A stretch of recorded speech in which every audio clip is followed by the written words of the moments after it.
తెలంగాణ ప్రభుత్వం నిరుపేద మహిళల కోసం ప్రత్యేక పథకాన్ని అమలు చేస్తోంది.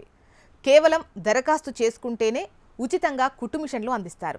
అయితే ఈ దరఖాస్తు కోసం మహిళలు కొన్ని అర్హతలు కలిగి ఉండాలి. అంటే మైనారిటీ మహిళలు అయి ఉండాలి.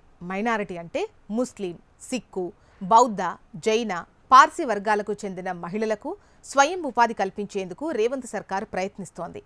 ఇందిరమ్మ మహిళా శక్తి పథకంలో భాగంగా మైనారిటీ వర్గాల్లోని పేదింటి ఆడబిడ్డలకు పూర్తి ఉచితంగా కుట్టు మిషన్లు అందిస్తోంది. తెలంగాణ మైనారిటీ ఫైనాన్స్ కార్పొరేషన్ ఇప్పటికే అర్హులైన మహిళల నుంచి దరఖాస్తులు ఆహ్వానిస్తోంది. మీరు కూడా మైనారిటీ వర్గానికి చెందినవారే 18 ఏళ్ల నుంచి 55 ఏళ్లలోపు నిరుద్యోగ మైనారిటీ మహిళలు ఈ ఉచిత కుట్టు మిషన్లు పొందేందుకు అర్హులు.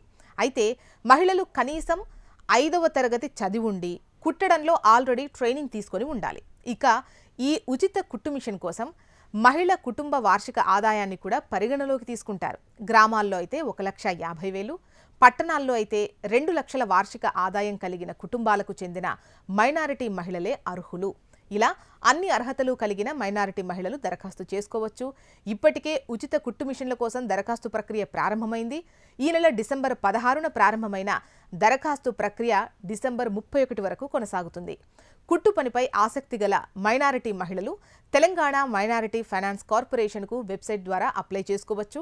ఆన్లైన్లో వ్యక్తిగత వివరాలు ఫిల్ చేసి కుల ధృవీకరణ అంటే caste certificate, tailoring certificate add చేసి అప్లై చేసుకోవచ్చు. ఆ అప్లికేషన్ను మీరు సబ్మిట్ చేయాల్సి ఉంటుంది. ఆ అప్లికేషన్ కాపీని ప్రింట్ తీసుకోవాలి. అవసరమైనటువంటి డాక్యుమెంట్స్ ఏజ్ అండ్ స్టడీకి సంబంధించినటువంటి సర్టిఫికేట్స్, అడ్రస్ ప్రూఫ్ వంటివి అటాచ్ చేయాల్సి ఉంటుంది.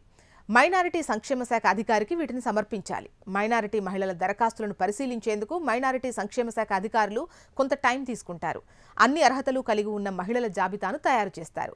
వీరి కోసం కుట్టు మిషన్లు రెడీ చేస్తారు. ఇలా ఈ ప్రక్రియ మొత్తం జరగడానికి కొంత టైం పడుతుంది. అంతా రెడీ అయ్యాక అధికారులు కుట్టు మిషన్లు పొందేందుకు అర్హులైన మహిళలకు సమాచారం అందిస్తారు.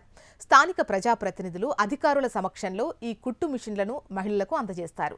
ఈ దరఖాస్తుల ప్రక్రియ ప్రారంభమైన తర్వాత కుట్టు మిషన్ల పంపిణీ ప్రక్రియ ప్రారంభమవుతుంది. అంటే వచ్చే ఏడాది 2025లో ఈ కుట్టు మిషన్ల పంపిణీ కార్యక్రమం ఉంటుంది.